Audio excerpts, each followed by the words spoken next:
Boa tarde a todos. Hoje é o nosso primeiro webinar do Comitê de Meio Ambiente e Sustentabilidade da Associação Brasileira de Relações Institucionais e Governamentais, a ABRIG, em conjunto com a Confederação Nacional da Indústria, a CNI. Quero, antes de mais nada, agradecer ao nosso presidente da ABRIG pelo espaço, pela acolhida, que é o nosso Luiz Henrique Bezerra, e agradecer à CNI na pessoa do presidente Robson, Dr. Robson Braga de Andrade. Quero aqui também elogiar e agradecer o tempo, tá, dos nossos palestrantes, pessoas de altíssimo nível, com conhecimento extremamente apurado. Vou começar falando aqui do meu VP, tá, que é meu chefe direto, né, o Marcelo Moraes.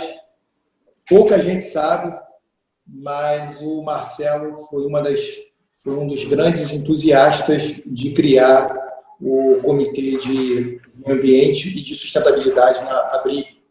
Esse comitê ele foi criado na nossa primeira reunião de diretoria esse ano, se eu não me engano, de janeiro ou fevereiro, e a proposta foi uma proposta em conjunto, né, nossa, com o nosso Marcelo, né, e agradeço muito a ele, agradeço por ter sido escolhido aí presidente, né, e além de fazer parte da gestão como diretor.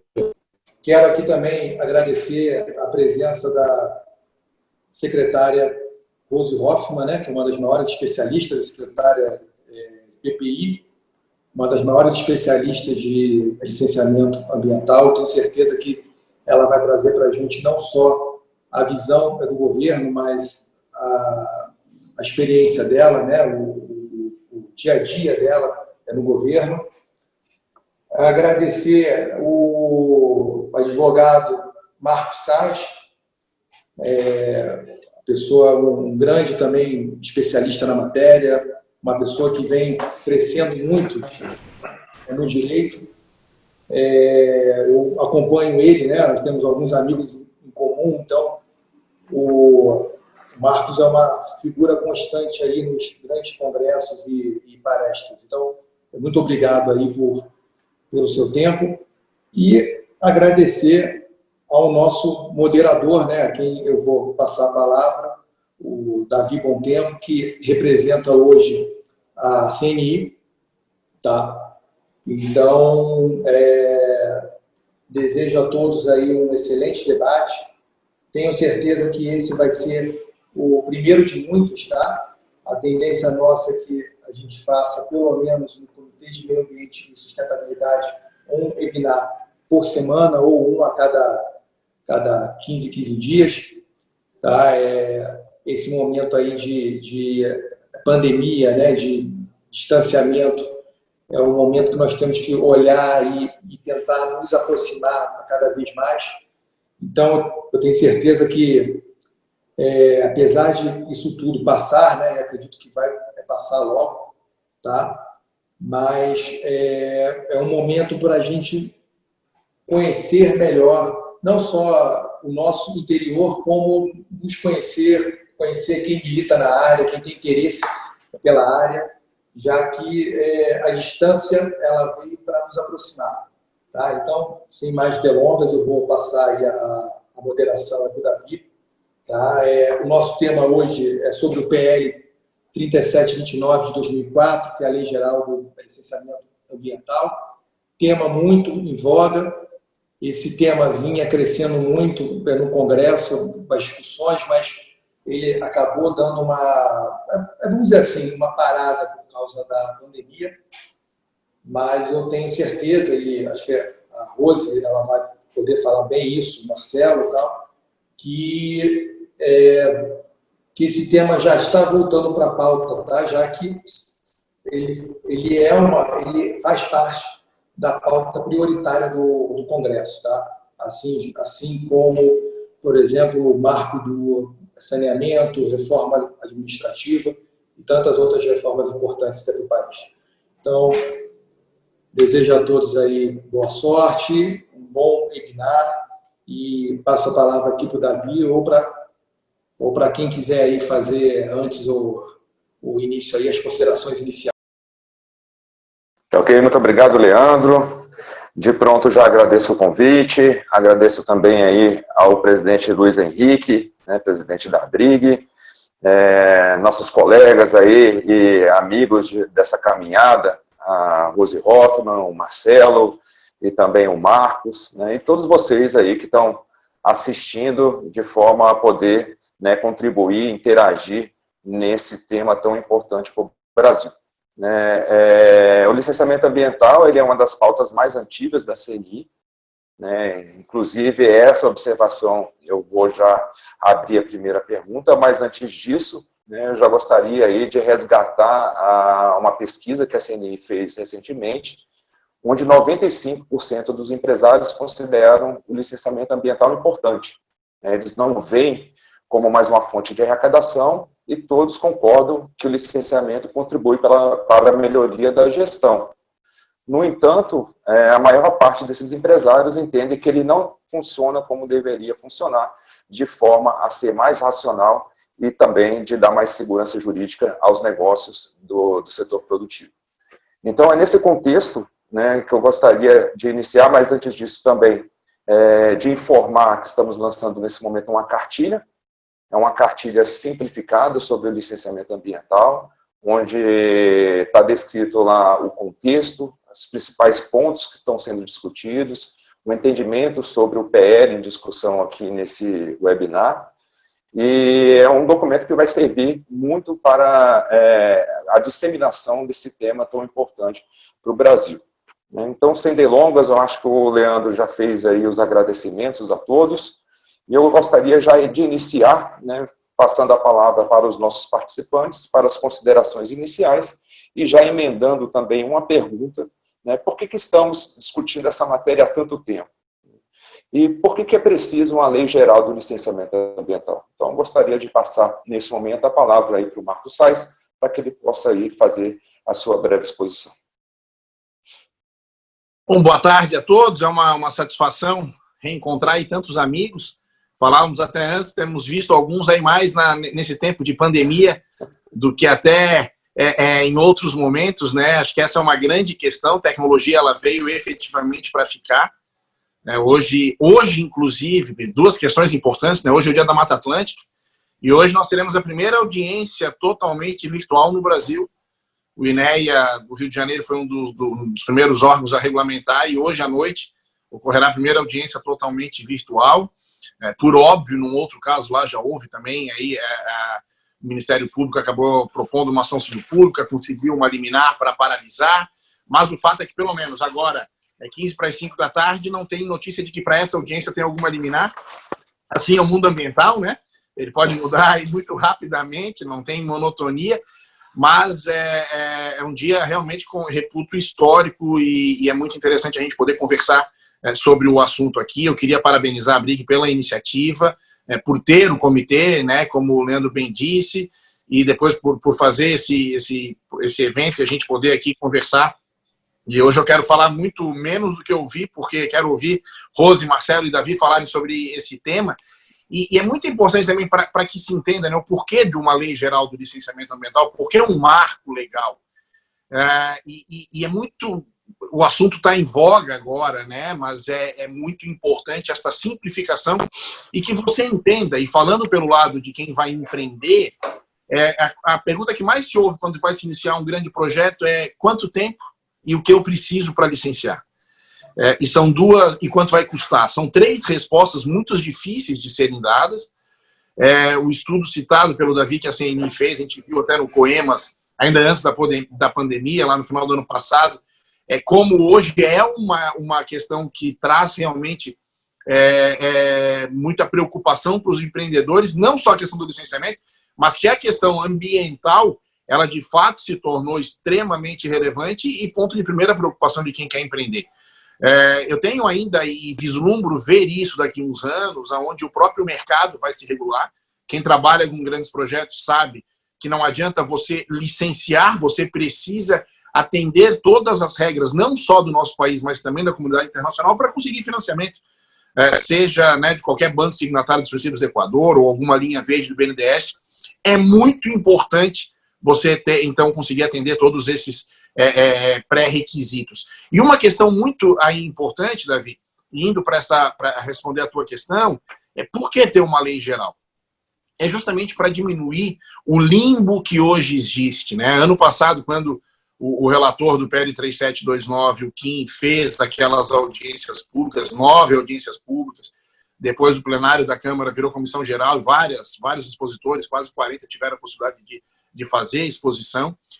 O que eu venho defendendo ao longo desses últimos anos, trabalhando intensamente, e nesse projeto tenho aí representado o setor aí muito da construção, da CEBIC, sei que o Luiz Henrique Cidade está aí, já faço uma saudação, a gente sempre tem trabalhado e a pergunta sempre foi: por que precisamos da lei? Nós precisamos da lei para ter um caminho e para ter um ponto de partida e para diminuir a quantidade de assuntos que podem ser questionados por qualquer pessoa que, por algum motivo ou outro, acaba sendo contra algum projeto ou algum empreendimento. Dou como exemplo a Lei Complementar 140. Antes do advento da Lei Complementar 140, praticamente 50% das ações civis públicas que discutiam projetos que estavam em processo de licenciamento tinham como discussão a questão da competência. Quem faz o quê? E com o advento da Lei Complementar 140, e digo mais, com o advento também da norma interna do IBAMA, que o presidente Eduardo Bin lançou logo que assumiu o Instituto Nacional, foi de que, olha, se vocês tiverem uma ação discutindo a competência, eu faço uma delegação cautelar. E aí você para de discutir quem faz e passa realmente a focar em como deve ser feito. Porque essa é uma questão que me parece maltratada, e sim, a falta de lei geral gera isso. Você fica discutindo muitas vezes forma e filigranas e esquece de realmente ver qual é o impacto causado, quais são as alternativas locacionais, tecnológicas que devem ser avaliadas, decididas, e como se faz, e aqui, Rose, não vou deixar de falar, como se faz para evitar os impactos, e se não for possível mitigar e depois compensar, né? Então é muito importante que a gente possa, no mundo ambiental, ter a discussão técnica. O excesso de juridicialização da questão ambiental é um problema.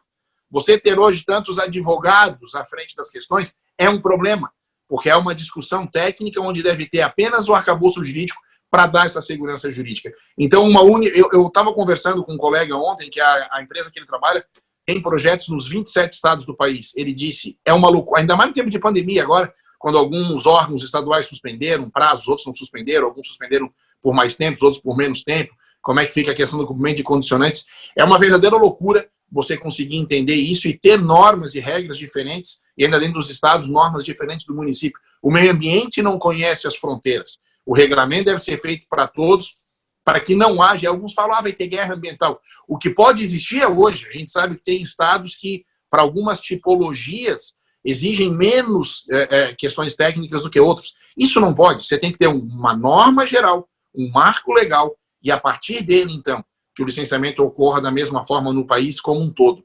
Eu não entendo, você pode discutir o texto do projeto de lei, mas ser contra uma norma geral me parece que defender uma burocratização ainda bastante grande. E essa questão toda aí de ações judiciais, que antes de terminar essa fala introdutória, eu lecionei processo civil muitos anos antes de lecionar ambiental, e eu sempre dizia, uma ação civil pública, você sabe como, quando e onde ela começa, mas não tem a menor ideia de como, quando e onde ela vai terminar. E uma coisa que hoje, 20 anos aí atuando nessa área, eu tenho convicção, as ações civis públicas não são boas para o meio ambiente. Vou dar 2 exemplos. Uma das primeiras ações civis públicas foi para retirar uma ocupação irregular que ocupava a área de manancial da represa Bines, em São Paulo. Ela foi proposta em 86 e julgada pelo STJ em 2006. Quando ela foi proposta, você tinha em torno de 300 famílias que tinham invadido aquela área. Quando ela foi julgada, você tinha 1 milhão de pessoas ali em cima. Ou seja, ela nunca vai ser cumprida. Você não retira 1 milhão de pessoas. Então, quer dizer, a judicialização não protegeu o meio ambiente. E a segunda é Cubatão. É um outro case para se estudar. É também da década de 80, foi julgado ano passado e a juíza julgou antecipadamente a lide. Para quem não é da área jurídica, ela disse, olha, eu concordo que houve poluição em Cubatão, agora, quem fez o quê, nós vamos apurar em liquidação de sentença. Vai demorar mais 40 anos. Então, me parece que a norma ela é extremamente importante para ter um protagonismo menor da área jurídica e especialmente do Poder Judiciário nas questões ambientais. Questão ambiental, seja de intervenção de comunidades tradicionais, que tantas obras importantes acaba travando para discutir como fazer, isso é uma questão de discussão técnica e não jurídica, e o marco legal vem para dar essa segurança para todos os envolvidos. Isso aí, meu caro, de abertura, acho que tá bom. Tá bom, obrigado, Marcos. Acho que você tocou em vários pontos aí que eu acho que já preenche toda a agenda do Leandro aí para o ano inteiro, né? Então, falou aí de simplificação, condicionantes, enfim, se for tratar só licenciamento, já preenche a agenda do Leandro do ano todo. Mas vou passar agora a palavra para a Rose, para as considerações iniciais. Rose, por favor. Bom, boa tarde a todos. Primeiro, eu agradeço o convite de mais uma vez poder discutir esse tema. Acho que quanto mais a gente conversa sobre, mais a gente vai aprendendo no meio do caminho, e quando junta tanto especialista assim, tem alguma coisa boa tem que sair. Eu tenho que concordar 100% com a fala do Marcos, quando fala que a gente precisa de uma lei geral para que os empreendedores que vêm requerer uma licença saibam com quem é que eles têm que falar, ou seja, qual é o balcão onde eles vão pedir a licença, seja um balcão presencial ou balcão eletrônico. Então, com quem que eles têm que falar, quais são as regras aplicáveis, quanto tempo isso leva e quanto custa. O PPI, onde eu trabalho hoje, o Programa de Parcerias de Investimentos, ele está alocado no Ministério da Economia e tem o talento, a vocação de receber investidores que vêm justamente fazer essas perguntas. E às vezes bate aquela vergonha na hora de responder as perguntas, você vai percebendo como o arcabouço legal brasileiro é confuso. Então, a gente teve um caso recente de receber um investidor querendo saber, olha, eu tenho esse projeto X, quero implantar na área tal, quais são as regras que eu tenho que cumprir? A cara de susto das pessoas vai dando essa vergonha de falar, a gente precisa de uma lei geral, que não precise se esmiuçar em todos os detalhes, mas que dê as balizas gerais do procedimento, começo, meio e fim, que é justamente isso que eles querem saber. Para quem perguntar, a Lei Complementar 140 já deu o recado, então já está delimitado em que balcão você vai. Só que quando você fala, principalmente com estrangeiros, e a gente vai tentar explicar a participação dos envolvidos e dos intervenientes, o balcão não fica tão claro assim. Então, qual é o papel de cada um? E às vezes não é claro até para os profissionais da área, imagina para quem quer investir no Brasil. O nosso papel no debate do licenciamento é sempre clarear as coisas, tirar essa nebulosidade que existe nas regras para tornar todo o investimento mais tranquilo, com menos surpresas no meio do caminho. Não há nada pior para alguém que vai implantar um projeto, essas surpresas e imprevisibilidades no meio do caminho, não só de judicialização, mas no descobrir as regras do jogo no meio do caminho, ou as próprias regras irem mudando no meio do caminho. Vou dar um exemplo concreto também, bem recente, discutindo o cronograma de um projeto, a pessoa, mas você adotou 12 meses, por quê? Eu falei, Conama 237, mas a IN 184 é 6 meses. Hora se aplica uma, hora se aplica outra. Então, não tem uma baliza geral para que a gente possa delimitar nesse projeto a regra é tal. A gente precisa, não só da lei geral, mas de um grande processo de consolidação, que é o que foi apelidado de revisaço. A gente precisa passar limpo as normas sobre meio ambiente, reforçando aquelas que têm funcionado bem, que têm garantido a efetividade da política ambiental, e outras tantas, de fato consolidar, um passar limpo, revisitar as normas, seja para abandonar algumas ou para reforçar outras. Então, tem essa questão do porquê que é necessário, é muito necessário, e muito interessante a pergunta também do porquê que está demorando tanto. Acho que o coronavírus dá uma leve resposta do porquê. A gente estava num caminho muito positivo de formação de um acordo legislativo predisposto a debater abertamente, vários atores sendo inseridos no processo nessa tentativa, de uma busca pelo consenso, que é tudo que se deseja, um texto mais harmônico, sem tantos atritos no processo decisório. A gente estava quase lá, aí veio o coronavírus. Com a pandemia, embora o assunto seja importante, seja relevante, tenha essa pressa que a gente tem, a ânsia que a gente tem de resolver, o coronavírus é muito mais importante na pauta nacional hoje, e todas as atenções estão voltadas para o enfrentamento dessa crise, para garantir a vida e o bem-estar das pessoas. Então, essa flutuação da janela política, ela ocorre com frequência. Óbvio que não com essa gravidade toda, essa abrangência toda de uma pandemia, que é algo que, creio eu, todos estamos experimentando pela primeira vez, mas a janela política flutua muito. Então, é uma polêmica que surge e derruba a pauta, é um caso de muita repercussão que abre a janela de oportunidade de novo. Então, me alegra perceber que em todos esses momentos, ainda que de forma tangencial, a gente continua debatendo. Então, quando surgir a nova janela de oportunidade, a gente está com a argumentação pronta para debater. Só que a cada retomada, o que a gente percebe é que novos atores surgem, novas ideias surgem, isso é muito positivo, mas sempre tem aquele, você dá 2 passos para frente, você tem que dar um passo atrás para explicar. Quem pega o texto do nada, digamos, vai pegar a última versão do texto e começa a ler, tem muitas dúvidas, porque não sabe de onde surgiu cada texto. Para quem já está no debate há mais tempo, você fala, o artigo tal surgiu da necessidade tal, foi defendido pelo grupo tal e criticado pelo grupo tal. Para quem está no debate há muito tempo, sabe a dinâmica da coisa. E é muito positivo que o debate tem agregado mais pessoas, mas a gente tem que se dedicar ao explicar. E todos os eventos que a gente faz para debater o assunto, a gente ganha nisso. Então, esse evento agora, a gente vai debater, vai explicar, ele vai ser gravado, vai ser propagado, as dúvidas começam a surgir e a gente mantém essa roda girando do debate. Uma hora vai ter que ser votado, e eu acho que para a gente chegar num nível satisfatório de sucesso, a gente tem que começar a objetivar mais as coisas. Como o licenciamento é muito polêmico, a tendência é que a gente queira resolver todos os problemas do mundo num momento só, e não vai resolver tudo, e não vai agradar todo mundo. Então, se a gente perceber quais são as estruturas mesmo, a estrutura necessária, o que uma lei geral tem que falar, quando a gente entender isso, a gente consegue delimitar melhor o escopo. Aí o consenso fica mais fácil.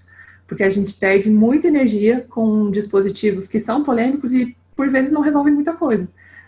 Não dão clareza no procedimento, não alcançam a segurança jurídica que a gente almeja. Então, eu acho que o nosso papel é esse. Vamos continuar debatendo, explicando, colhendo essas ideias novas, internalizando no processo, mas sempre mantendo a objetividade. Acho que assim a gente consegue chegar lá. Obrigado, Rose. Sempre bom ouvi-la, né, entender como é que o governo está pensando. Com certeza, acho que é o nosso papel, sempre mantendo aí o debate e produzindo aí material técnico de qualidade para que possa ser utilizado aí como um insumo para as grandes discussões. Vou passar a palavra agora para o Marcelo. Marcelo, por favor. Bom, boa tarde, Davi. Boa tarde a todos aí que estão nos acompanhando. Prazer participar de mais uma webinar aí para a gente tratar de um assunto tão importante que é o nosso meio ambiente. Às vezes o Brasil está tão dividido em tantos assuntos que parece que são, nas questões ambientais são nós e eles, e na verdade nós estamos brigando pela mesma coisa, que é a defesa, a proteção e a conservação ambiental. Então é importante já começar falando que esse assunto não tem lado, né? Ou não deveria ter lado, pelo menos. Agradecer ao Leandro, doutor Leandro, nosso presidente do Comitê de Meio Ambiente da BRIG, parabéns por dar relevância ao comitê, super bem prestigiada a primeiro webinar. Já demonstra a importância que o tema tem dentro da BRIG, também uma associação que vai certamente fazer a diferença na discussão de temas relevantes para o país, e o meio ambiente é um deles. Meus colegas aí também de mesa, né, mesa virtual. Davi, parabéns, Davi, já te falei aí mais cedo, mas parabéns pela reunião do COEMA dessa semana. Você toca lá muito bem a gerência de meio ambiente e sustentabilidade também da CNI. O Marcos Salles, meu professor. Marcos, além de um amigo, é professor e me faz inveja porque está tomando lá em Florianópolis já nos bares abertos, e aqui em Brasília está tudo fechado ainda, não tem nem previsão de abertura, e é um grande especialista. Quem me conhece sabe que eu gosto eu já zapiei aqui para ver quem é que estava presente no comecinho, e eu gosto de agradecer nominalmente, porque eu acho que a gratidão é sempre o mais bonito dos sentimentos. Então, pessoas que estão com a gente nessa batalha há muito tempo, a Rita, lá no Ministério de Energia, a Júlia Sagaz e a Gleise do FEMAS, que compõem lá o Fórum de Meio Ambiente do Setor Elétrico com a gente, e são as verdadeiras responsáveis, junto com a Renata, com o Tomás, por todos os posicionamentos técnicos que emanam do Fórum de Meio Ambiente do Setor Elétrico brasileiro, estão acompanhando a gente aí também. Luiz Henrique Cidade, meu guru, meu colega de profissão também na área de relações governamentais, sempre bom estar contigo. O Mário Cardoso também, que foi meu primeiro amigo na CNI, então é bom sempre lembrar, né, Mário, né, Davi? O grande quadro que você tem lá na tua área. E o Mário é um desses caras, então em nome dele eu cumprimento também todos os que estão aí da CNI nos acompanhando. E a Edith, que era Ministério de Minas e Energia, hoje está do lado de cá do balcão, veio fortalecer a nossa área, vai ser muito útil para essa discussão também, que conhece tudo de Congresso. Hoje está na Associação Brasileira das Empresas de Transmissão de Energia Elétrica, a ABRAT, e vai nos ajudar também nesse debate daqui para frente, junto aos congressistas. Ela ficou por, se não me engano, quase 20 anos no Ministério de Minas e Energia. Então, fica meu abraço para todos aí. Respondendo suas perguntas, Davi, iniciais, o ministro foi muito feliz naquela reunião ministerial em 2 palavras que ele falou e muito infeliz em outras 2. Eu vou focar nas 2 que ele foi feliz, né, que é a simplificação. Eu acho que a lei 3729, o projeto de lei 3729 vem para simplificar, uma palavra que até é complicada a gente usar, porque exploram isso de uma maneira equivocada, né? Parece que é flexibilizar, é liberar geral. Não, é simplificar, é desburocratizar. Talvez a gente pudesse mudar, mas é que é uma palavra chata também. Mas o objetivo é esse. E a outra é da segurança jurídica. A Rose foi muito feliz também quando falou. O empreendedor vai lá e quer saber quanto custa, até botei aqui, com quem eu falo, quanto tempo demora e quanto vai custar. São 3 perguntas impossíveis de serem respondidas no início de um licenciamento ambiental no Brasil hoje, por mais simples que ele seja, né? Ou que ele pareça ser.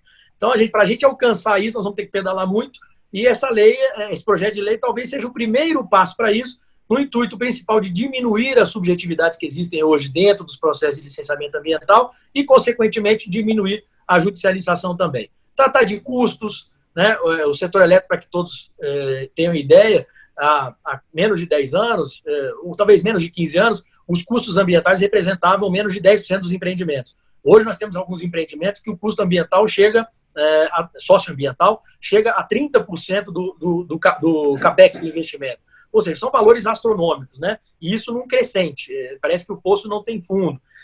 Discutir também as competências. Então, a Rose também deu uma pinceladinha nisso. Com quem que eu vou falar? Quem manda? Né? Já tivemos portaria interministerial para definir isso. Não adiantou. Temos a lei complementar para definir isso.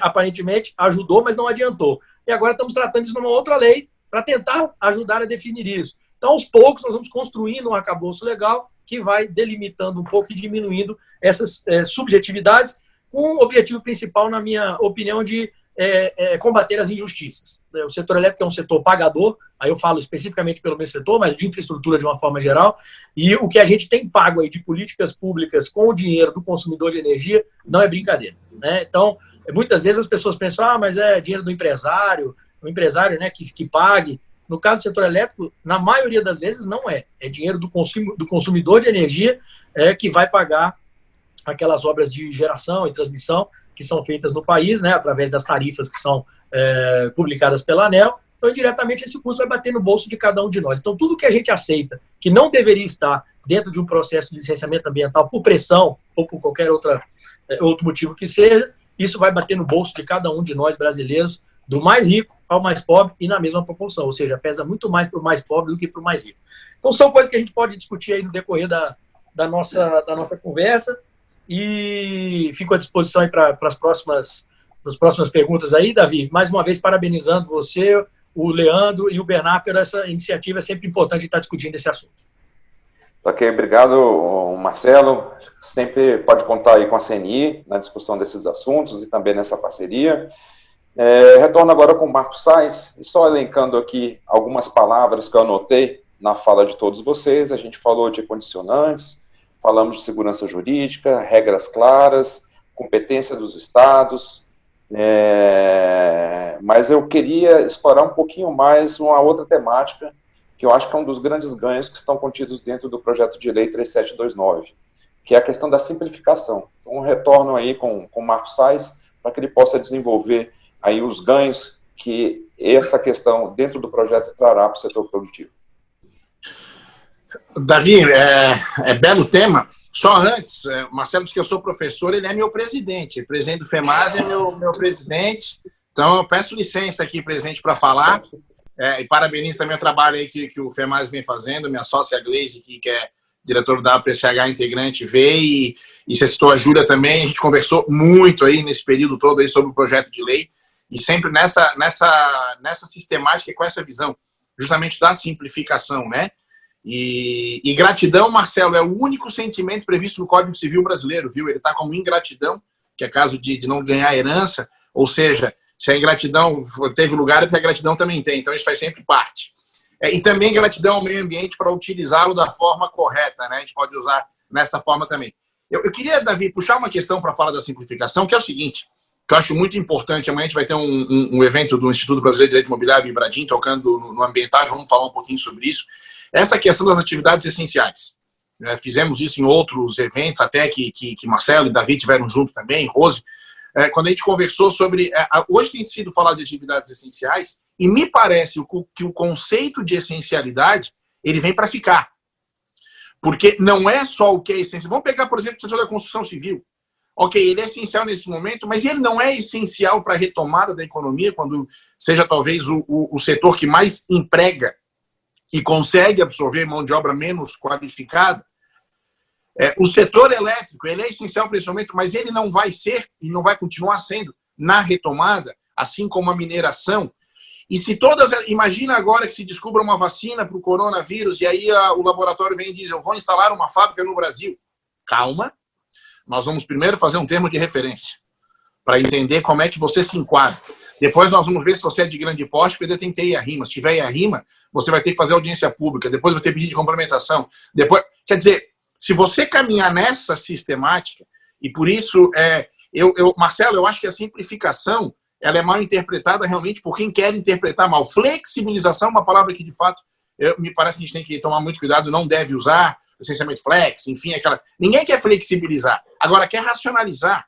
E aí, Davi, quando se fala, por exemplo, da LAC, que quem me conhece há mais tempo sabe como eu defendo a licença por adesão e compromisso. É uma inversão, é você chegar para o empreendedor e para a equipe técnica contratada dele e dizer, confiamos em você. A gente tem falado muito agora na questão da pandemia de boa-fé, até na renegociação contratual, o PL 1179, que foi aprovado, né, na semana passada.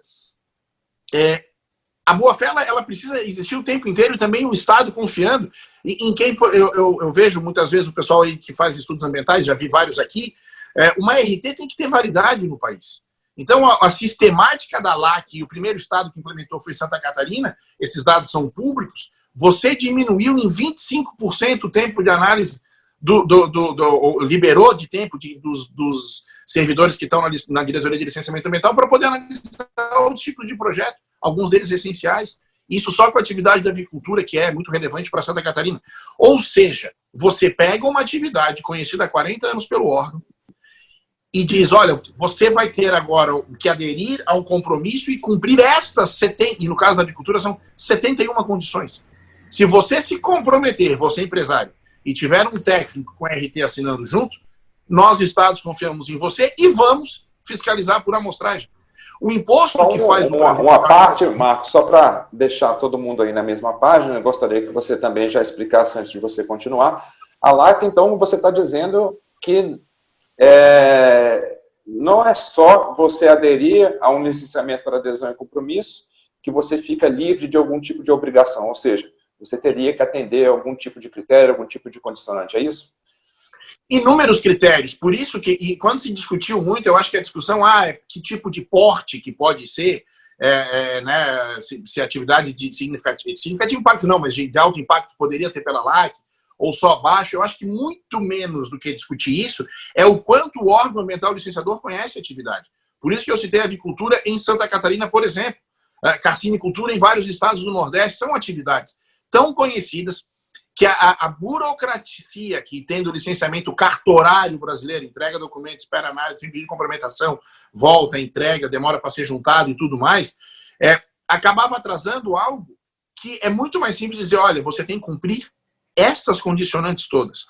E se não cumprir, além de perder a licença, é crime e tudo mais, e certamente aquele empreendedor, aquele técnico que assinou e aquele compromisso, aderiu àquele compromisso, vai ter problemas para fazer isso novamente. Ou seja, é uma sistemática que, inclusive por dar agilidade, ela protege mais o meio ambiente e garante a sustentabilidade, que é o tripé: meio ambiente, social e econômico. Então, qual é uma das grandes vantagens da Lei Geral do Licenciamento Ambiental? Ela vai trazer a LAC para o Brasil como um todo. senão os estados estão tendo que fazer. Santa Catarina fez, no dia seguinte teve uma ação civil pública, teve uma ação de inconstitucionalidade, foi julgado improcedente. O Rio de Janeiro agora vai entrar em vigor no meio do ano, o Sistema Estadual de Licenciamento e Controle Ambiental tem a previsão, vários outros estados têm feito, mas acaba tendo sempre essa discussão e regramentos distintos. A lei geral vai trazer esta uniformização e vai trazer muito mais garantia, e aí a segurança jurídica. E aí, para essa segunda fala, por que a simplificação é importante?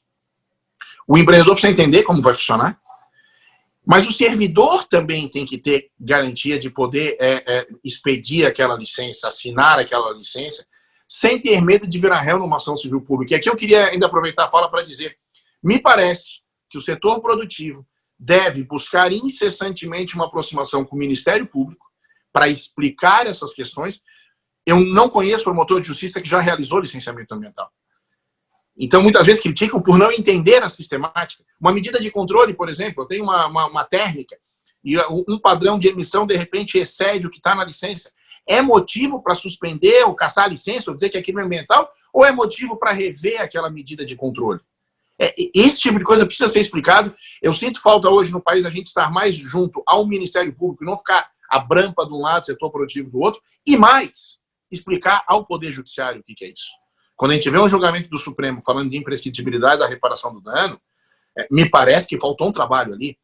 Vou falar do tema 1010, afastamento de custo da água, né? A CEBIC foi aceita como amicus curiae nesse processo. O setor produtivo precisa levar ao Judiciário e ao meio ambiente o entendimento melhor do que é licenciamento ambiental. Sei que o governo tem feito isso, o PPI tem feito isso, o IBAMA tem feito isso, mas é algo muito importante, porque a lei, e eu usei isso na Comissão Geral na Câmara, a aprovação da lei, usando Churchill, né, não é o fim, não é sequer o início do fim, mas talvez o fim do princípio, talvez. Ou seja, a partir dela, a gente tem que reconstruir a questão do licenciamento ambiental. Vai se terminar essa fase de ter uma norma geral, mas como agora aplicar essa norma geral? E a gente vai ter um papel muito importante. Aqui falo de todos os envolvidos e vocês que têm esse dia a dia com o Congresso. Eu, nos últimos anos, tive e vi como é difícil, como vocês têm que ter a habilidade de entender de cada assunto para poder explicar aos parlamentares que não sabem ou sabem muito pouco daquele assunto, que é normal, né? A pauta é muito grande, mas a gente precisa, além de estar junto do Congresso, estar junto do Judiciário e do Ministério Público. Aí nós vamos ter a simplificação e segurança jurídica, me parece, também chegando no Poder Judiciário. E eu vou trazer também um número, Marcos, que você sempre cita, né? Na cartilha a gente atualizou com 24 mil, mas você tem um outro número da quantidade de normativos que tratam do licenciamento ambiental.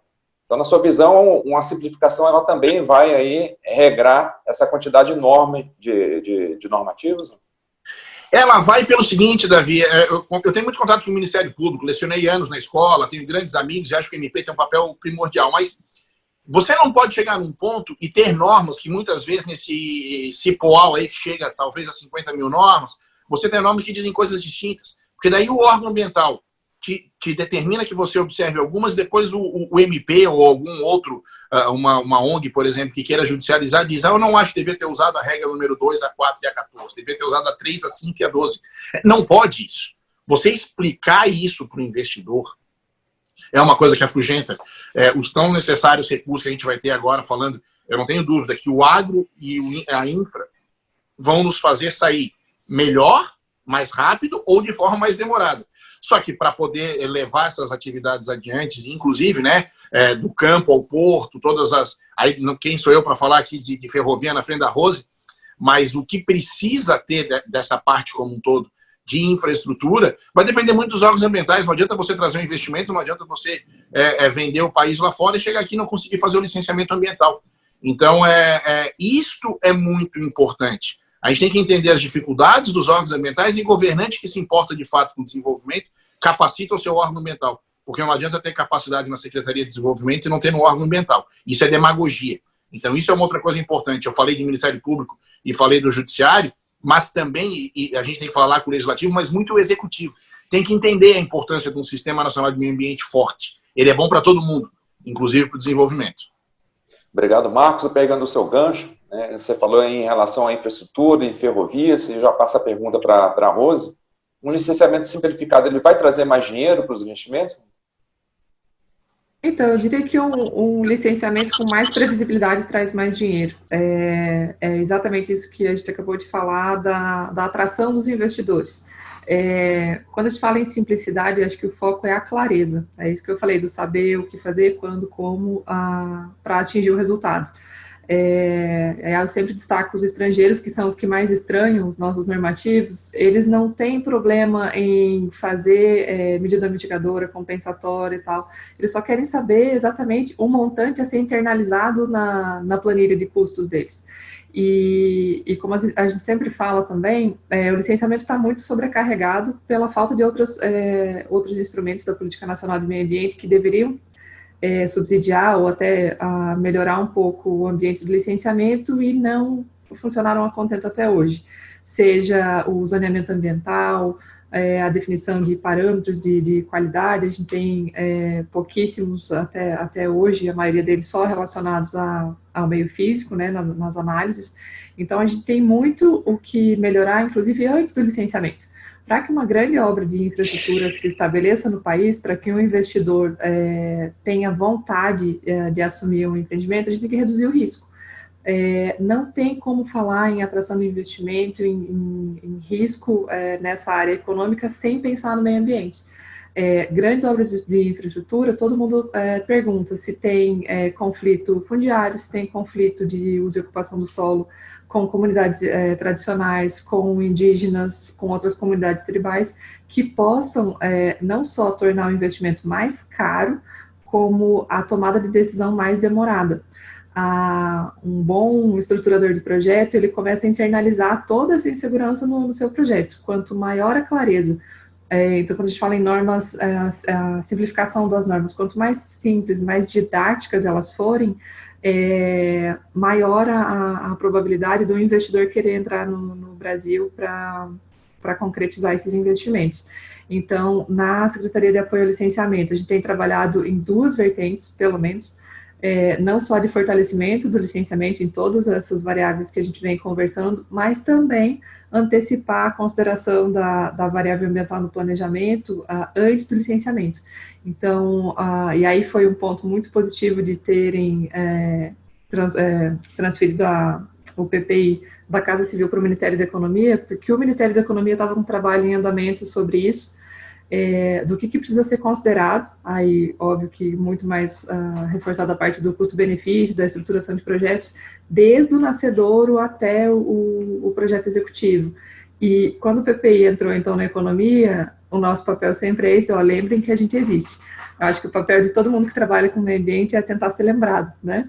Então, a gente vem fazendo uma parceria muito boa para que isso se concretize. A gente não precisa falar só em avaliação ambiental estratégica, que está sendo muito debatido no âmbito do projeto de lei do licenciamento ambiental, mas de forma bem incipiente ainda, do como fazer com que o meio ambiente seja lembrado na estruturação dos programas, políticas, até chegar no desenvolvimento do projeto.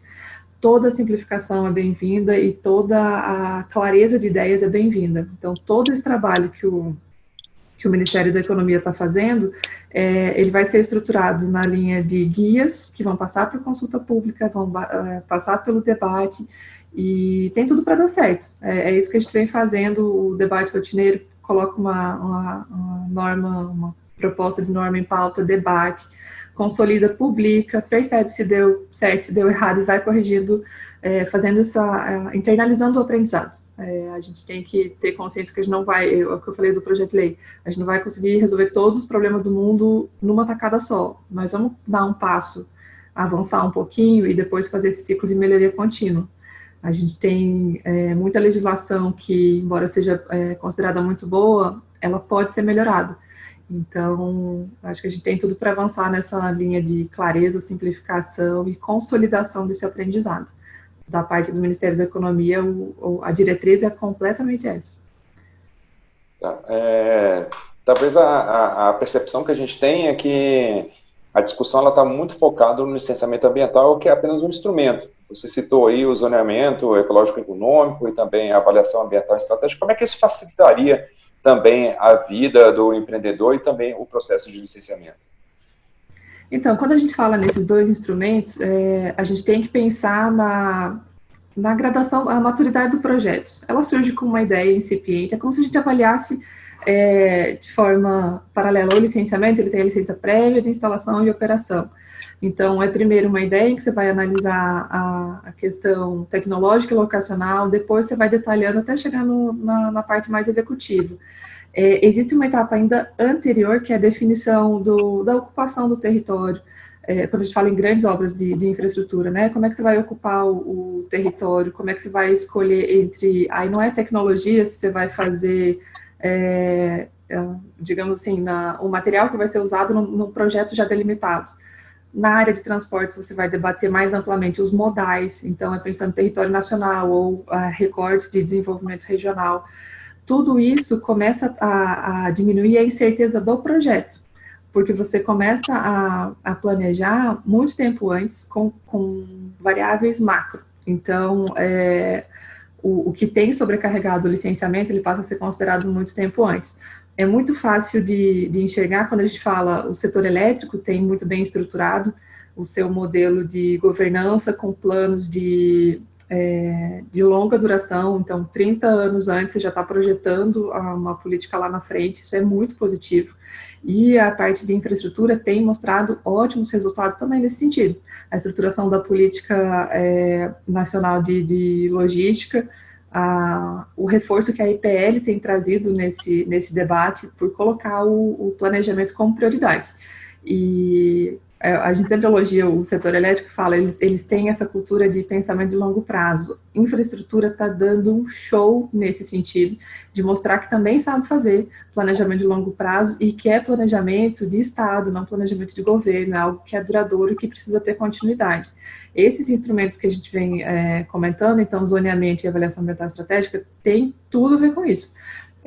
Eu colocaria mais um tema na pauta, que não é necessariamente um instrumento da política de meio ambiente, mas precisa ser desenrolado, que é a Política Nacional de Ordenamento Territorial. A gente vem conversando com o Ministério do Desenvolvimento Regional, que é competente por esse tema. Eles têm um pessoal técnico extremamente qualificado, que tem uma memória muito boa sobre vários debates que aconteceram em relação a isso, tal qual no licenciamento, e até hoje não chegaram a termo. Então, a gente tem colocado esforços para que isso volte à pauta, para que isso seja mais realista. Então, para que a gente tenha um plano nacional de ordenamento territorial relacionado também com as políticas nacionais de desenvolvimento regional. Não tem como falar em inserir uma obra de infraestrutura no país sem considerar o que se espera para cada uma das regiões. Infraestrutura induz desenvolvimento ou induz impactos ambientais de diferentes vieses que precisam ser considerados. Então, todos esses instrumentos têm tudo para aliviar um pouquinho o licenciamento, endereçar as políticas públicas no momento mais adequado. Ok, obrigado, Rose.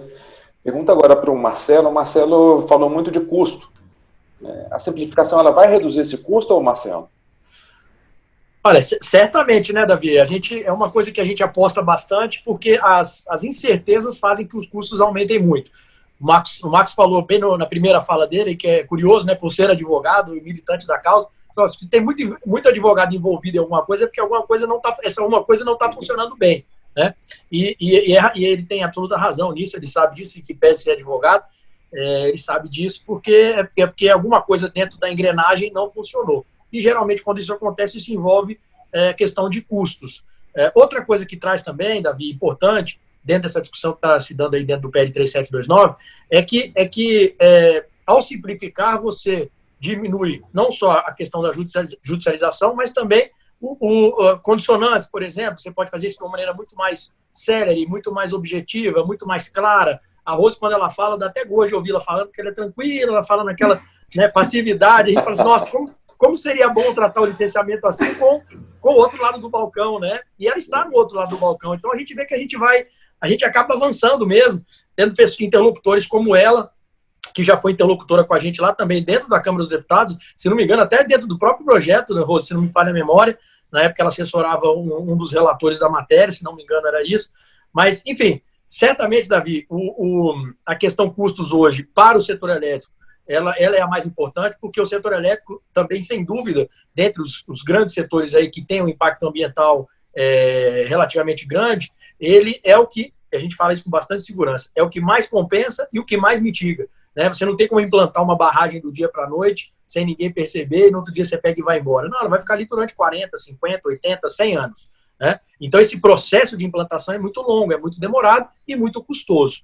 A outra coisa da simplificação, quando eu fiz a relação com condicionantes, é a natureza das condicionantes. Quando você simplificar o processo e esse processo mais simples, determinar exatamente o que é condicionante ligada direta ou mesmo indiretamente ao empreendimento, mas claro, antes do processo, o empreendedor faz a previsão orçamentária dele, vê se é possível ou não fazer o projeto e toca aquele projeto adiante. Se ele souber lá no início que ele vai ter que construir um presídio, ele vai ter que construir um campo de futebol, ele vai ter que construir um hospital, ele vai ter que construir X escolas, ele vai ter que fazer a parte de saneamento básico de um município, 2 ou 3 inteiros. Né? Se ele souber isso antes e couber no capex dele, ok, tudo bem, como eu falei lá antes, ele vai fazer a conta dele, vai entrar no leilão, vai dar o preço da tarifa, né? Quem vai pagar essa tarifa depois é a distribuidora que vai comprar essa energia dele e vai repassar para o seu consumidor. Tá? Quanto mais barato isso for, melhor para o consumidor final. Se ele souber disso antes, ok, é regra do jogo. O problema é que no Brasil, em virtude de todos esses problemas que a gente tem falado, da subjetividade, do emaranhado de leis, né? O Marcos também citou bem, você se baseia numa lei X, e aí depois você é questionado judicialmente com outra lei que conflita com essa, né? Então, um conflito de leis muito grande, isso faz com que o empreendimento fique cada vez menos previsível e os custos cada vez mais altos. Então, sem dúvida nenhuma, simplificar sem flexibilizar é importante, né? Não há essa ideia de flexibilização, diminuir exigências que não sejam cabíveis, obviamente, né?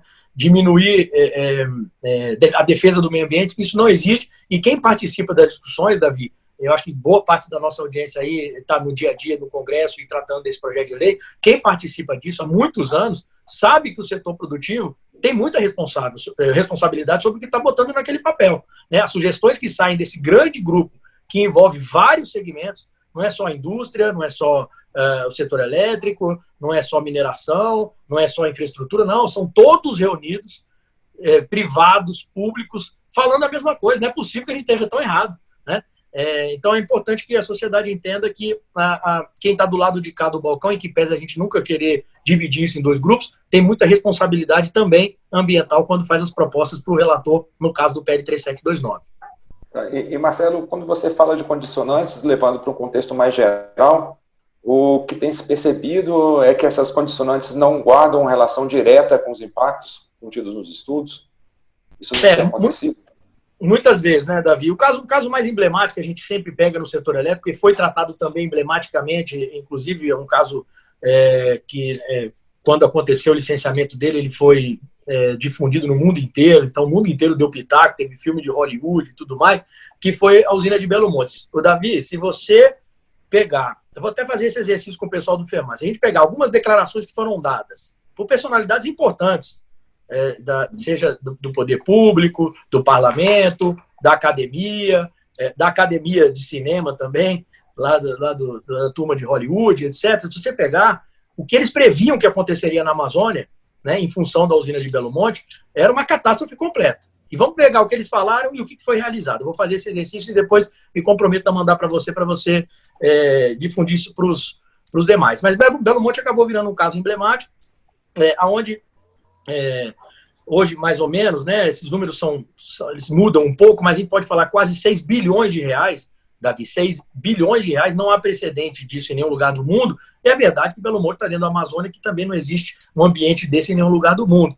Mas é uma coisa assim, completamente fora de qualquer realidade de licenciamento ambiental em qualquer lugar do planeta. Tá?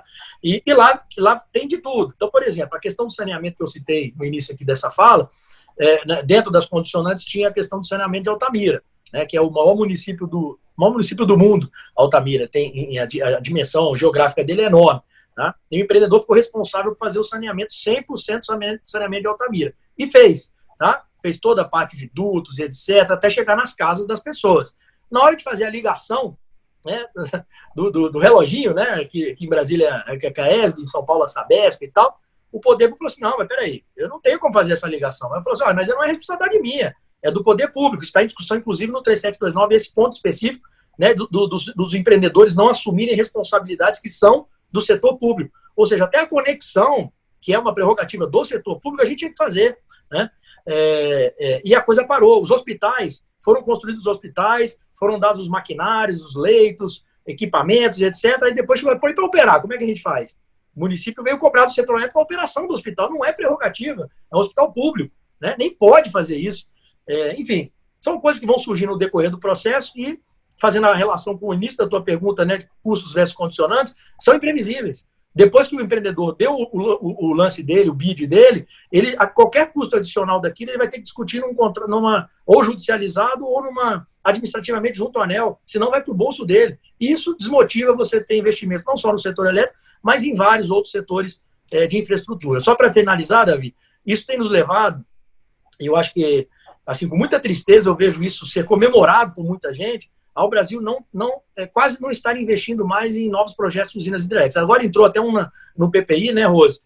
A usina de Formoso, se não me engano, de 300 megawatts mais ou menos em Minas Gerais, mas assim, desde 2006 nós não temos uma hidrelétrica no país, né, a construção de uma hidrelétrica no país.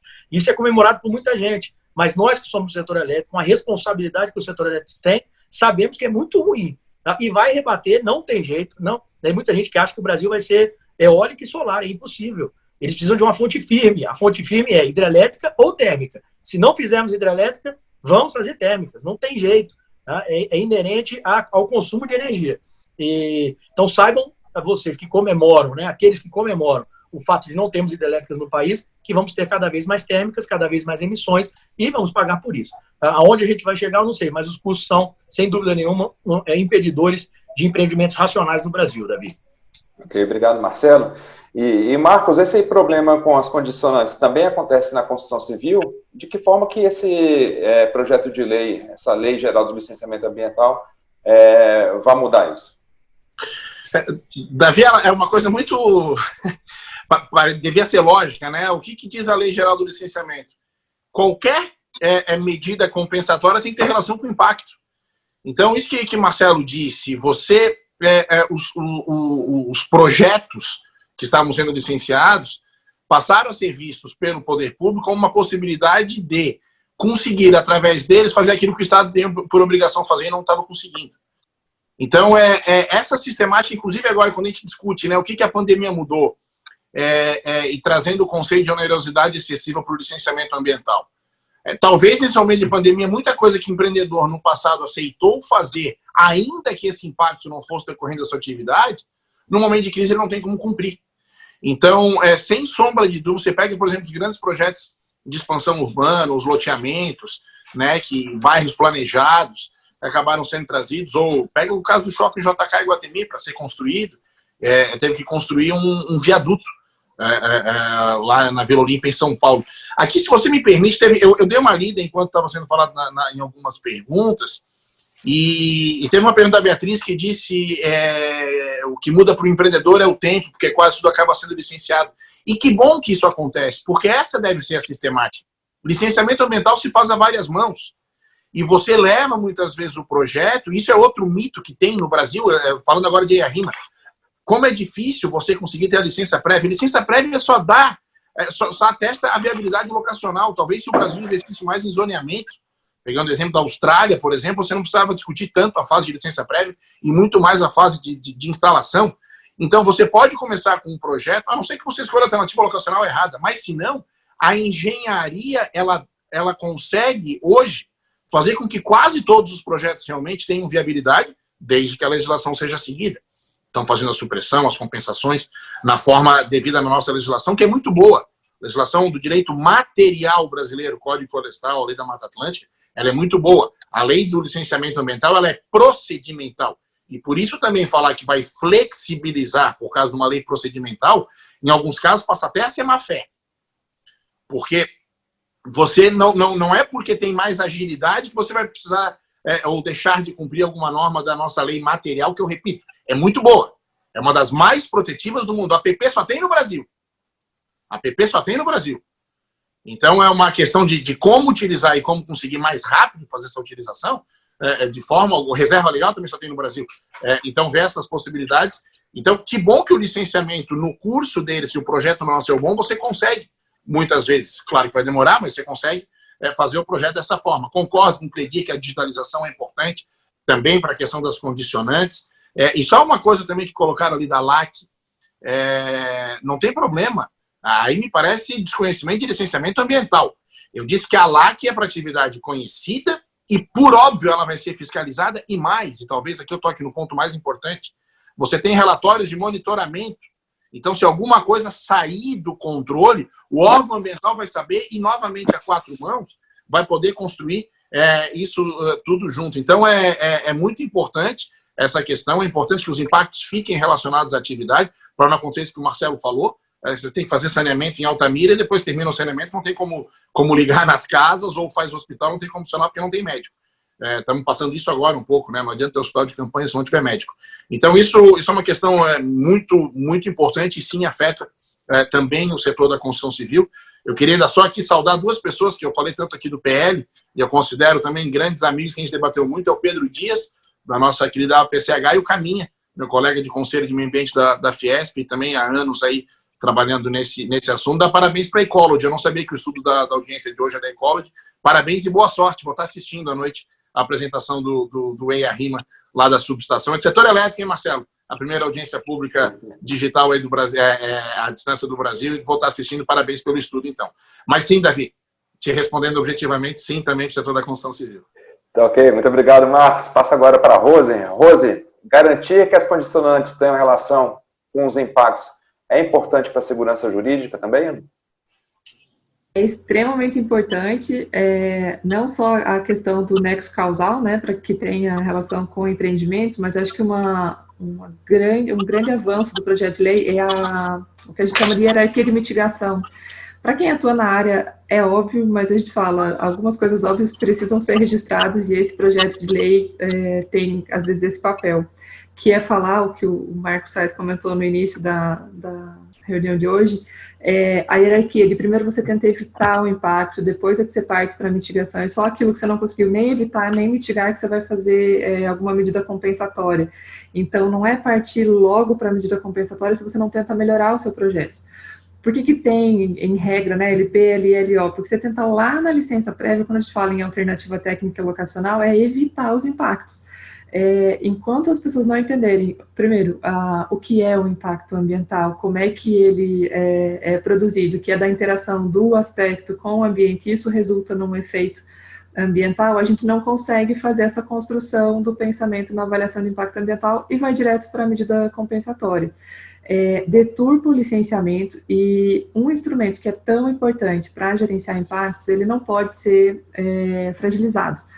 Quando a gente percebe que tem muita condicionante distorcida, que não tem nada a ver com o empreendimento, mas que transforma o licenciamento quase que num balcão de negócios, isso é ruim para o meio ambiente. Quando a gente fala em racionalizar, é em prol da preservação ambiental. E um exemplo, não só a questão do ter nexo ou não ter nexo, mas que a gente precisa ter em conta também, é a questão do que a condicionante tem que ter impacto positivo. Se você está identificando um impacto negativo, a tua primeira intenção é que ele não aconteça. Então, você vai tentar uma nova tecnologia, ou em empreendimentos lineares, você vai tentar dar a volta num fragmento florestal para não impactá-lo, por exemplo. Então, você tenta evitar que o impacto aconteça. Não foi possível evitar, está passando uma linha de transmissão, você dá aquela alteada bonitinha para não ter tanta supressão de vegetação, não sendo possível, vai ter a medida compensatória. Mas e quando a gente percebe, por exemplo, que a condicionante ela tem impacto negativo? Você está tentando fazer uma rodovia e o que te pedem como condicionante, primeiro que, né, é aquela pressão toda, meu Deus, uma rodovia na Amazônia, aí se pede como condicionante ambiental a abertura de um acesso. Como justificar que a abertura de um acesso no mesmo ambiente, tão frágil quanto, é uma medida compensatória? O que você está compensando? Então, eu acho que o projeto de lei, uma das grandes vantagens que ele traz é isso, é explicar a avaliação de impacto ambiental, e nessa parte de condicionante tem muito potencial para dar certo nessa questão, hierarquia de mitigação, manter o nexo causal com o empreendimento, e evitar que condicionantes sejam usadas para colocar medida compensatória que, na verdade, tem impacto negativo para o meio ambiente, não o contrário. E você falou de racionalização, e mudando um pouquinho de tema agora, como que o que está sendo tratado em relação aos intervenientes também racionaliza o processo? Que inovações que o projeto traz em relação aos intervenientes? Então, acho que tudo que a gente tem discutido em relação aos envolvidos, ele começa a organizar o processo de participação no licenciamento. Licenciamento é basicamente gestão de conflitos, são interesses conflituosos que são colocados na mesma pauta de debate, que precisam ser exaustivamente debatidos, e que a amplitude do escopo do licenciamento é tão grande que os envolvidos trabalham, eu costumo dizer, como se fossem assessores técnicos no licenciamento. Então, considerando um licenciamento federal, tem o IBAMA atuando como autoridade licenciadora, mas ele vai pedir como se fosse um assessoramento técnico da FUNAI em questões indígenas. Antes era a Fundação Palmares para Quilombola, agora já foi tudo transferido para o INCRA, então vai pedir o assessoramento técnico do INCRA para as questões relacionadas às comunidades quilombolas. Tem também o IFAM tramitando em conjunto em relação ao patrimônio histórico e cultural, e isso precisa ser organizado. Na esfera federal, a Portaria 060 de 2015, ela tentou fazer isso, é como se ela instituísse o balcão único, mas o que a gente percebe na prática é que, na entrada no IBAMA, o próprio empreendedor, para correr com o processo, entra no IBAMA e já fala com o órgão envolvido. O tempo das coisas, o tempo em que as coisas acontecem precisa ser organizado. E aí, a questão da racionalidade que a gente fala é mais o tempo em que as coisas acontecem e a forma da participação. Assim como a gente falou que é necessário que a condicionante tenha relação com o impacto, é necessário que a participação dos envolvidos esteja relacionada à área em que ele atua e aos impactos do empreendimento. Essa sintonia é muito importante para o licenciamento. Então, não pode, digamos, um EIA-RIMA chegar no balcão do licenciamento, a análise vai correndo e só lembrar de consultar a FUNAI, IFAM, Fundação Palmares, o INCRA, quando o prazo já está estourando. Então, a gente precisa dizer que, entrando o estudo, já dispara a consulta. Para quem dispara a consulta? E em que momento eles se manifestam? E por que esse foco no para quem dispara a consulta? Um debate muito bom que a gente vem desenvolvendo nos últimos tempos, no projeto de lei do licenciamento, é o conceito de área de estudo e o conceito de área de influência. Quando a gente fala, só vai consultar a FUNAI, se na área de influência houver povos indígenas, como é que a gente sabe no início do processo, no protocolo, qual é a área de influência? Você nem avaliou os impactos ainda.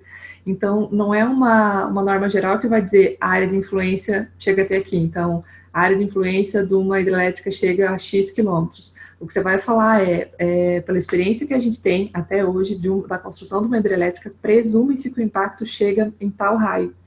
E a consulta inicial, então, a provocação inicial desses envolvidos seria feita para esse raio, para determinada tipologia. Depois a gente tem a fase o pós-estudo, porque aí você faz toda a avaliação de impacto ambiental, que não é para ser meramente cartorial, então ela é para trazer informações novas ao processo. E ela pode dizer que a área de influência era muito menor ou muito maior que a área de estudo. E aí você tem um novo gatilho para consultar os envolvidos. Então, esse debate, eu diria que ele é recente, muito rico, e, como eu falei da melhoria contínua, é um aprendizado, pelo menos na esfera federal, que os analistas ambientais têm apontado. Diz, não faz sentido falar em área de influência no momento do termo de referência. Você nem estudou, como é que você vai dizer que é área de influência? Então, você faz área de estudo e depois chega como resultado na área de influência. Se a gente não organizar a participação dos envolvidos nesse processo, a gente não chega nessa ideia do balcão único. Então, a gente continua não respondendo quem pergunta para quem, quando e quando responde. Então, é um ponto central do projeto de lei que é muito polêmico, mas precisa ser organizado. Ok, obrigado, Rose. Só replicando aqui um elogio, né, a sua didática, parabéns. Passando agora para o Marcos. Marcos, eu vou voltar com você. Hoje, o que está no PL é que os intervenientes seriam não vinculantes, teriam prazo para manifestação e a competência é do órgão licenciador aí, fazendo referência à LC 140. É isso mesmo? Isso vai racionalizar? Vai dar mais velocidade ao processo? Vamos lá, tem uma questão no licenciamento ambiental brasileiro que foi acontecendo ao longo do tempo, e acho que é o momento de resolver isso. Tudo que não sabia aonde deveria tramitar começou a entrar no licenciamento ambiental. Então você trouxe... eu estava conversando com a pessoa que foi relatora, a colega a doutora Gláucia Savim, foi relatora da 237 de 97. Quando a 237 falava de você juntar a certidão de conformidade de desocupação do solo, é só para realmente você não fazer um licenciamento ambiental de uma coisa que não tem a menor viabilidade de acontecer, uma indústria numa área residencial, por exemplo. Mas não era o objetivo travar projetos como acabou acontecendo, especialmente os lineares, voltando a dar um exemplo aqui de energia, uma linha de transmissão, ou ferrovia, estrada, onde você precisa 60, 70, 80 certidões de conformidade com desocupação do solo. Eu já vi município instituir taxa de R$80 mil para fazer uma certidão dessa, que é só dizer sim, está de acordo com o plano diretor. Da mesma forma, Davi, a questão dos órgãos intervenientes acabou vindo para dentro do licenciamento ambiental para muita coisa. Novamente estou falando aqui na frente da Rose, mas falar de OIT 169, né, Rose? Você joga para o órgão ambiental falar sobre questão de índios, povos tribais, populações tradicionais, para técnico, para um biólogo, por exemplo. Não é a área de estudo, para o engenheiro ambiental. Muitos órgãos sequer têm antropólogos nas suas equipes. Aí, talvez a única que eles consigam, de fato, opinar seja de unidade de conservação, que na maioria dos estados e municípios é o mesmo órgão ambiental, na esfera federal, que, na minha opinião, não deveria ter acontecido. Vejo pouca melhora, pouca efetividade na gestão da unidade de conservação com a criação do ICMBio e causou esse problema. Muitas vezes, IBAMA vai para um lado, ICMBio para outro, o que é lamentável, porque normalmente nós estamos falando de meio ambiente, devia ter convergência, não divergência. Mas o que acabou acontecendo? Projetos paralisados em órgãos intervenientes ao longo dos anos. Voltando a falar aqui, por exemplo, do IFAM, é óbvio que você não está na lei desde a década de 60, a questão de como é que você deve agir com um sítio arqueológico. E o que me parece que falta no Brasil, e volto a falar aqui, quando você tem um arqueólogo fazendo o seu estudo ambiental e há um comprometimento de quando você começar a implementar, achar algum sítio arqueológico, ainda que não tenha visto ele na fase preliminar, você paralisa e ou faz o resgate ou desvia. Linha de transmissão é muito comum, a gente vê ela fazer assim para desviar de um sítio arqueológico. Então, acabou tendo uma burocracia muito grande dos órgãos intervenientes, que precisava dar algum jeito nisso, para que fosse respeitado aquilo que deve ser resguardado, mas que isso não fosse um motivo de simplesmente travar o licenciamento ambiental. Então, a sistemática foi, sim, Davi, de dar um prazo para que eles se manifestem. Não há, como muitos disseram, uma aprovação tácita no atual texto da lei. Ocorre que, se ele não manifesta naquele prazo, o processo continua. Ou seja, não há a vinculação, o órgão não precisa esperar ad eternum, como muitos entendem hoje, para que se tenha essa vinculação. A única discussão que ainda acontece sobre a vinculação é em relação à unidade, ao gestor de unidade de conservação, na esfera federal, sim, e ICMBio, que nesse fica a discussão pelo disposto no parágrafo 3º do artigo 36 da Lei do Sistema Nacional de Dados de Conservação, o SNUC. Na minha visão, foi revogado pela Lei Complementar 140, quando disse que o empreendimento é licenciado em um único nível de competência. Então, você não pode, por exemplo, o empreendimento de São Paulo ser licenciado pela CETESB e um órgão federal ter poder de veto, que é o que acontece hoje. Isso, inclusive, fere o Pacto Federativo. Mas, para quem entende que não houve a revogação dessa disposição da Lei do SNUC pela Lei Complementar 140, você, então, está regrando o seguinte: a não ser que você esteja dentro da unidade de conservação, nesse caso, ainda o órgão gestor tem o poder, sim, de dar uma autorização. Nos demais casos, como por óbvio deve ser, pelos motivos que eu já expus, ele fica igual aos outros condicionantes e não há mais esse poder de veto de um interveniente, o que vai muito bem no nosso sistema jurídico como um todo, inclusive falando de competências constitucionais, Marcelo falou um pouco disso, vai muito bem o PL desse jeito, não tenho a menor dúvida da legalidade e constitucionalidade também nesse particular. O que há, sim, Davi, me parece assim, há uma guerra de comunicação. Há uma guerra de comunicação. Então você diz, se for aprovado, a Amazônia vai... Não vai. Você vai continuar tendo licenciamento, levando, repito, todo o direito material ambiental brasileiro em consideração. O que vai fazer, sim, é ter uma regra clara para a União, para os estados e para todos os municípios. Obrigado, Marcos. Passar a palavra agora para o Marcelo. Marcelo, o Marcos falou muito de empreendimentos lineares, especificamente de linhas de transmissão. Qual que é a sua percepção aí da ponta? A manifestação desses intervenientes tem provocado atrasos na conclusão das obras? Sem dúvida, Davi. Isso aí já vem de longa data, né? No setor elétrico é corrente, porque a gente, dependendo do tamanho do tamanho... Opa! Peraí. Dependendo do tamanho aqui do pote do empreendimento, né, a gente tem um impacto aí com praticamente todos os intervenientes, então quilombolas, indígenas, enfim, todos que estão envolvidos aí no processo. E então, realmente, tem demais, né? Uma coisa que a gente briga bastante, que o Marcos abordou em relação ao 3729, é justamente aquele ponto que trata do ICMBio, especificamente nas unidades de conservação. A gente entende dentro do Fórum de Meio Ambiente e Setor Elétrico que o órgão licenciador é um só, o interveniente não é licenciador, perdão, portanto, não tem o direito de dizer se o empreendimento ele vai ou não vai acontecer, né? Mas passar o seu posicionamento. O Marcos também falou da questão dos desvios, né, que são feitos. Isso aí no setor, principalmente de transmissão, são recorrentes, né? Então você vê a que ponto que a gente chega, né? Em vez de haver uma parceria, aproveitar o empreendimento que vai ser colocado ali, aproveitar aquele momento para, com o recurso desse empreendedor, que vai ser replicado depois no consumidor, mas ajudar a fazer algum trabalho de arqueologia, por exemplo, no caso do IPHAN.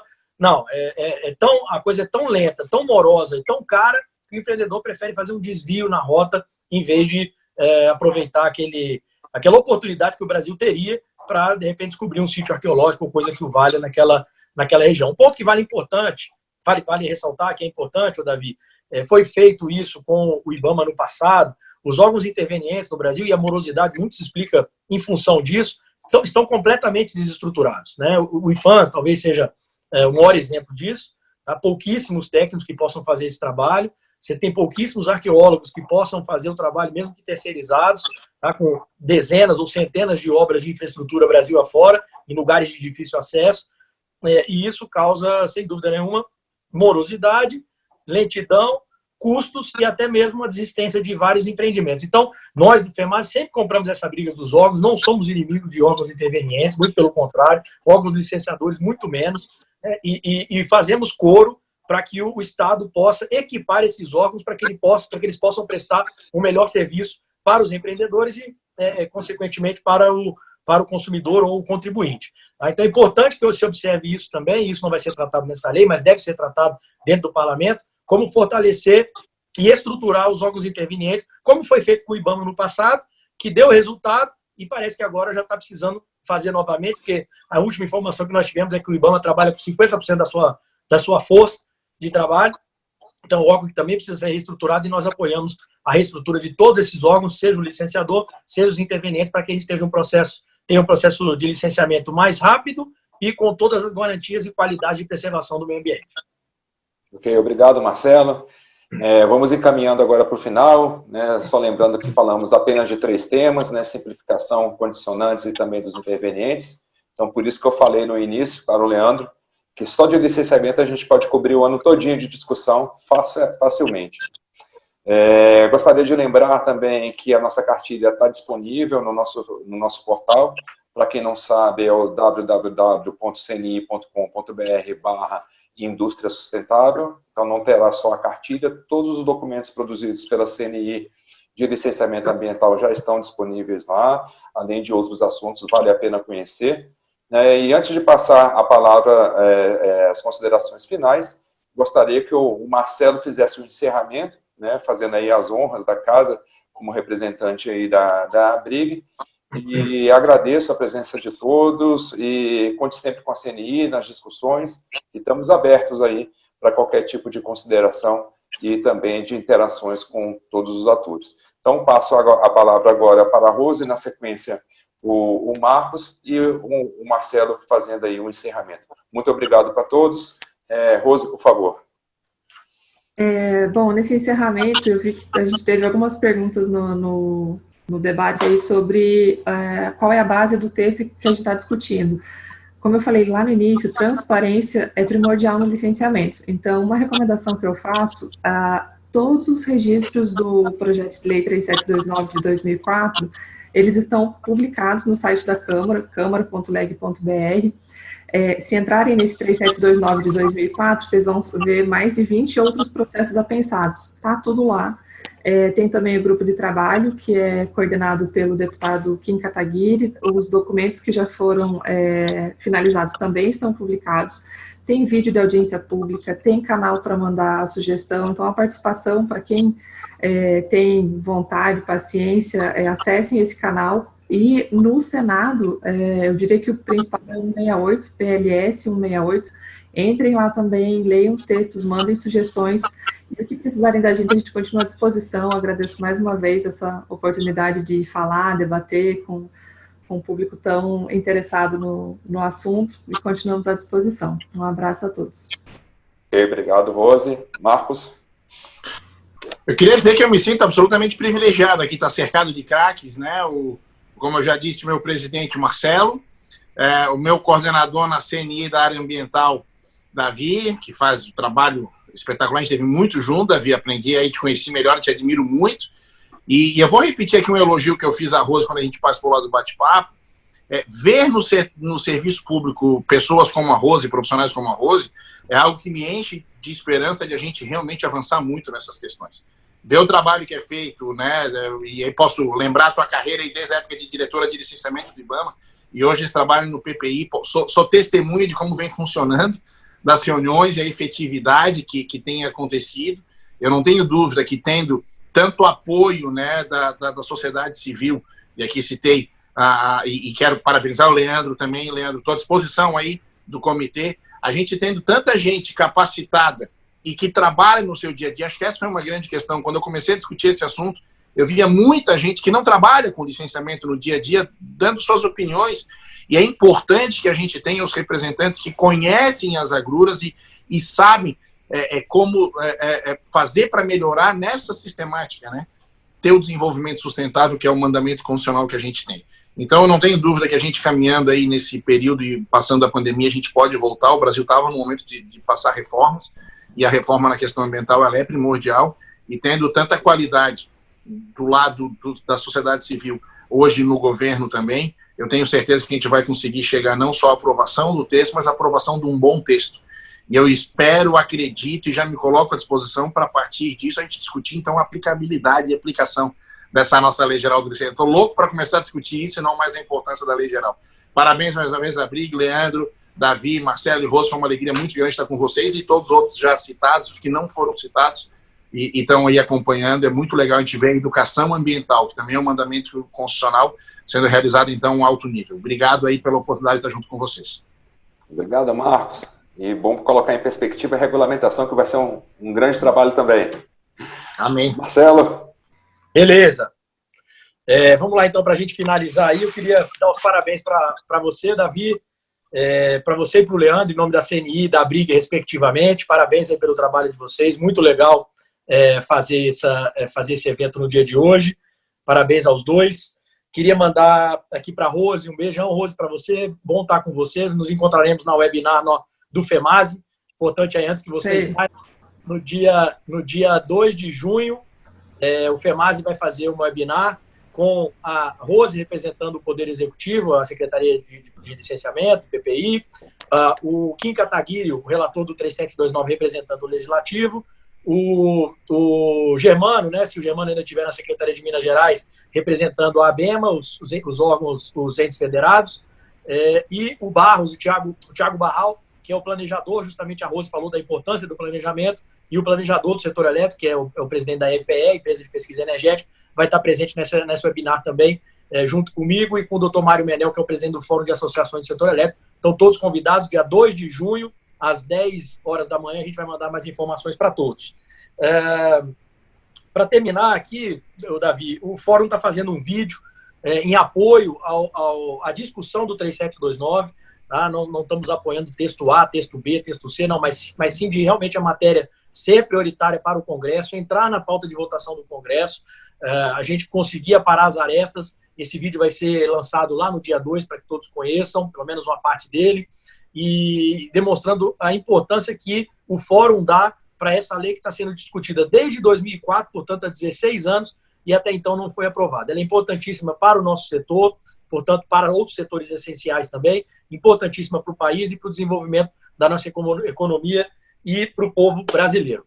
Com essas palavras aí, eu encerro, então, a nossa webinar aqui da Brig CNI, agradecendo a presença de todos, especialmente do Pedro Dias e da Adriana Colli, também nossos companheiros lá de FEMASE, desejando a todos aí um ótimo final de semana, uma vez que nós já estamos aproximando de quinta-feira, que a semana termine bem para todos e, principalmente, com muita saúde. É importantíssimo o licenciamento ambiental para a retomada das atividades econômicas no Brasil, principalmente daqui para frente, pós-pandemia, e é muito importante que todos entendam e todos estejamos do mesmo lado, né? Esse assunto não pode ter lado. Vamos nos abstrair dos fla-flus que já existem no Brasil afora aí, tantos que existem, e vamos tratar o licenciamento ambiental como uma coisa só, de interesse de todos os brasileiros. Obrigado a todos aí, uma excelente noite, saúde. Tchau, tchau. Até mais. Tchau. Tchau, tchau. Abraço, gente. Tchau, tchau aí. Parabéns para todos, hein? Valeu.